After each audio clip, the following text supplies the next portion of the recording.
The first topic we will talk about in integral calculus is the techniques of integration. So the first technique of integration is the integration by substitution.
Okay, so we already discussed the chapters 1 and 2. So, yun yung introduction sa anti-differentiation or the integration. So, dito tayo sa chapter 3. Sa chapter 3, we will tackle about the techniques of integration. So, we have 7 techniques of integration. So, the first technique is the integration by substitution. But before that, sa page 20 sa handouts ninyo is may mga formulas na doon sa techniques of integration na magagamit natin dito sa chapter 3. Okay, so ang ibang formulas doon is nagamit na natin actually sa previous lessons natin. Okay, so sa integration by substitution class, actually parehas lang sila doon sa anti-differentiation for chain rule. 'Di ba nag-discuss na tayo for the anti-differentiation for chain rule sa chapter 1 yun. So actually parehas lang sila. So dito sa first technique of integration, ang chain rule na yun is pinangalanan lang siya ng integration by substitution. Kaya siya tinawag na by substitution kasi magle-let tayo dito ng variable u, and after that is i-derive natin, and after that i-replace natin lahat ng given na integrand in terms of variable u. So ganun din yung process sa chain rule. Okay, so actually lahat ng i-discuss ko dito na examples is andun na lahat sa handouts natin. Meron na ding mga solutions, detailed solutions pa para mas maintindihan ninyo. So, selected lang yung i-discuss ko dito ha. So, para may idea lang kayo kung paano siya na-obtain. Okay, for example, sa example number 1, the integral of 4 minus 7x raised to the 4dx. So, ang given natin na integrand class is 4 minus 7x raised to the power of 4. So, ang first thing na maiisip natin pag nakita natin tong given na to is, di ba, i-expand natin siya. So, para hindi na tayo mag-expand, no need to expand na, we use the technique of integration by substitution. So, first is, ang goal natin dito sa substitution is determine the variable u. Okay, so determine i-determine natin kung ano yung ililet natin na u. And then after that, i-derive natin yan both sides. Okay, so since eto lang man yung given natin na integrand dito, eto yung ililet natin na u. So si 4 minus 7x, hindi kasaling exponent, yan yung ililet natin na u. So deriving it both sides, derivative ni u is si du. And then derivative ni 4 minus 7x is si negative 7 dx. So we divide it by negative 7 para si dx dito is ang ma-replace natin is negative du over 7. Okay, so kailangan yung given natin na integrand is matransform siya in terms of variable u. Kaya nga tinawag na integration by substitution. Okay, so since ito yung gilet natin na u, so we have u raised to the power of 4. Ito siya, yung 4 minus 7x, naging variable u na siya kasi yan yung gilet natin. And then, yung 4 na yan is galing siya doon sa given natin exponent. And then, si dx naman, naging du over negative 7. So, eto siya, galing dito. Kasi dinerive natin siya both sides. Okay, so we have the constant here, negative 1 over 7. So, ilabas natin siya sa integral sign. So, we left with u to the 4 du. So, mas madali na natin itong ma-integrate. So, yung usual na integration, we just simply add 1 to the exponent and then bring it down to the denominator. Okay, so we have u to the 5 kasi 4 plus 1 is 5. And then bring down 5 sa denominator natin. And do not forget the constant c.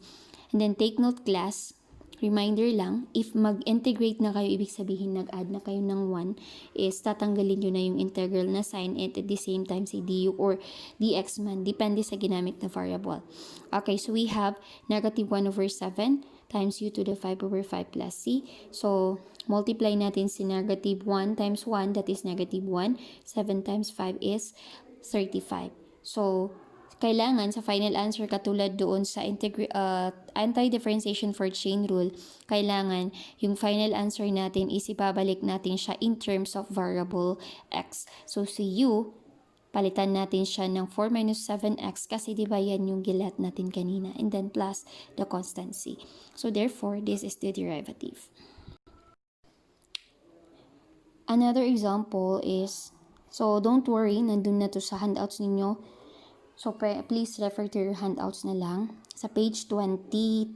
Okay, page 22. Okay, so the second example is x to the power, x times e to the power of x squared dx. So, ang exponent na exponential natin dito is si x squared. Okay, so para ma-integrate natin to, maglilet tayo ng u. So, ang ililet natin na u class is make it sure na yung derivative niya is andun lang din sa given natin. Okay, so, if we let u is equal to x squared, di ba ang derivative ni x squared class is derivative of u is du, and then derivative of x squared is 2x, right? And then after ninyong mag-derive, do not forget si dx. Always yan nandyan kasi nag-derive tayo.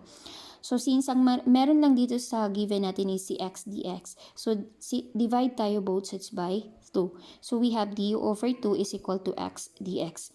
So, ibig sabihin nun, si x at saka si dx, yan yung pinalitan natin ng du. And then, si e is e pa rin yan kasi hindi natin yan sinali doon sa nilet natin na u. Ang nilet lang natin na u is yung exponent niya. So, that's why naging e to the power of u. Okay, so, factor out natin yung constant na 1/2. So, we left with e to the u du. So, alam natin na ang integral ni e to the u du, andun sa formula number 3 sa techniques of integration, is e to the u pa rin. Okay, so e to the u, integral of e to the u, integral nito is si e to the u, and then plus the constant c times 1/2, so that's why may 1/2 dito. So, the final answer dapat is 1/2 e to the power of x squared kasi si variable u dito is ni-replace natin siya ng x squared kasi yan yung gilat natin kanina, plus the constant c. Okay, next example, trigonometric function tayo. So, I hope alam nyo na kung ano yung mga derivatives ng 6 trigonometric functions. So, we have the integral of cosine 3x plus 1 plus sine 3x dx. So, di ba lahat sila trigonometric function? So, pipili tayo dito ng isa na ililet natin as variable u. Okay, kaya natin pinili si 1 plus sine 3x kasi para pag dinerive natin to, ang ma-arrive natin na derivative niya is si cosine 3x. Kasi di ba kung ang ililet natin na u is si cosine 3x, hindi natin ma-arrive na derivative niya is 1 plus sine 3x. So that's why make it sure na yung i-derive ninyo is ililat ninyo na u is kailangan yung derivative niya is andun lang din, and then kailangan yung given natin na integral na in terms of variable x or in terms of variable ma-replace siya into variable u lahat. Okay, so we let u is equal to 1 plus sine 3x. Ang derivative ni 1 is 0 kasi derivative ni constant is 0, and then derivative of sine 3x is cosine 3x times yung derivative ni angle natin na 3x, that is equal to 3. So that's why naging 3 cosine 3x dx. So ang meron lang dito sa given natin is cosine 3x, di ba? So that's why divide tayo both sides dito ng 3. So we have du over 3 is equal to cosine 3x dx. So we have here si cosine 3x dx is i-replace natin dyan class is si du over 3. Okay, so eto yung pinalitan natin ng du over 3. And then, si 1 plus sine 3x is yan yung gilet natin kanina na u. So that's why variable u lang yung nasa denominator. Okay, so factor out natin si 1/3 na constant. So we have integral of du over u na lang. So from formula number 2 sa techniques of integration in page 20, is ang integral ni du over u is the ln of u plus the constant c, or this is equal to 1/3 times the ln of 1 plus sine 3x plus c because we replaced u by 1 plus sine 3x. Okay, another example dito is may radical expression. So ano yung sinabi ko last time sa chapters 1 and 2, kapag may radical expression, we need to transform it into exponential form before natin siya ma-integrate. Okay, so don't worry. So later na natin siya i-transform. Ang goal natin dito is ano yung ililet natin na u. Okay, so ang given natin class is dx over the square root of 3 minus 2x. So obvious na eto lang yung ililet natin na u. Kasi 'di ba, ang derivative nito is andito lang din siya. Okay, so we let u is equal to 3 minus 2x. Derivative of u is du, and then derivative of 3 minus 2x is negative 2 dx, 'di ba? Kasi derivative ni 3 is 0, derivative ni 2x is negative 2x is negative 2, and then add tayo dito ng dx kasi nag-derive tayo both sides. Okay, so divided both sides by negative 2, so we have du over the negative 2 is equal to dx. So it implies that si dx, ang ipapalit natin dyan is si du over negative 2. Galing siya dito. And then yung sa denominator natin, yung radical sign is radical sign pa rin yan. And then yung nasa loob lang or yung tinatawag natin na integrand, yung papalitan lang natin ng variable u. Okay, so factor out natin yung constant na negative 1/2. So we have du over u to the power of 1/2. So this time, tinransform ko na to into exponential form. So we have negative 1/2 times u to the negative 1/2 du. So inakit ko siya sa taas para mas madali natin siyang ma-integrate. Okay, so u to the power of negative 1/2 du. Okay, and then yung usual na integration, mag-add lang tayo ng 1 sa exponent. So magiging integral of u to the negative 1 du is magiging u to the negative 1/2 plus 1 is equal to 1/2. So since ang naging exponent natin after nating mag-add ng 1 is equal to 1/2, so just bring it down to the denominator and then plus the constant c. So this is a capital letter. Okay.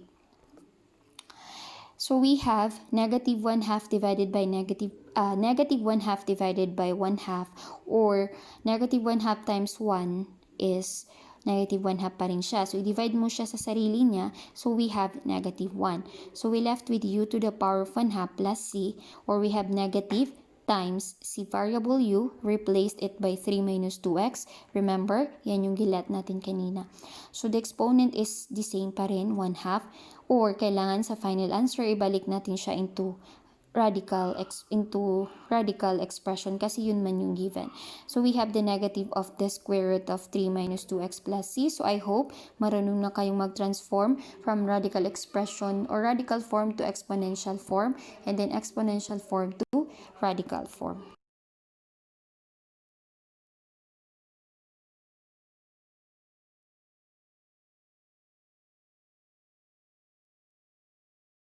Okay, for the last example, pero may ibang examples pa doon. So, pwedeng kayo na yung magbasa or kayo na yung mag-solve kasi actually may solution naman siya. So, detailed masyado. So, ang diniscuss ko lang dito is yung mga medyo complicated na examples. Okay, so sa pangpito na example doon sa handouts ninyo, we have the integral of tangent 2x dx. Okay, so di ba pag nakita natin to, ang given lang kasi doon sa formulas is integral of tangent x dx is equal to the ln, right? So, I think, okay, nandun lang talaga sa formula. Tingnan nyo na lang doon kasi hindi ko matandaan kung anong number. Okay, so para ma-integrate natin to class is i-transform natin siya or kunin natin yung equivalent niya. So, di ba alam natin na si tangent is equivalent siya kay sine over cosine. So, that's why this is equal to sine 2x over cosine 2x dx. Si tangent 2x, kinuha yung equivalent niya as sine 2x over cosine 2x. 2x yung nilagay dito kasi yung given na angle is 2x din siya. Okay, so eto, in this form, mas madali na natin siyang ma-integrate. So, pwedeng mag-let tayo kahit saan dito yung ilalet natin na variable u. Okay, so para mas madali natin siyang ma-integrate, so let u is equal to cosine 2x. So, ang derivative ni cosine 2x is negative sine 2x. Kasi di ba derivative ni cosine is sine?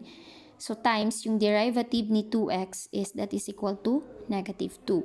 So, we have divide it both sides by negative 2 rather. So, we have du over the negative 2 is equal to sine 2x.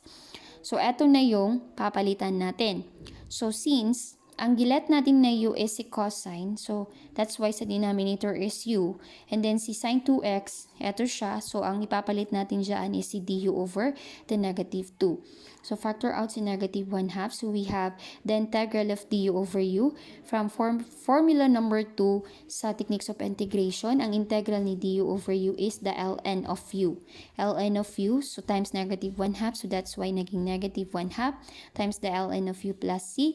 Kailangan sa final answer, si variable u, ibalik siya kay variable x. So, naging negative 1/2 ln of cosine 2x plus c. Saan to kinuha? Dito. Kasi yan yung gilet natin na u. Okay, so that is for the integration by substitution.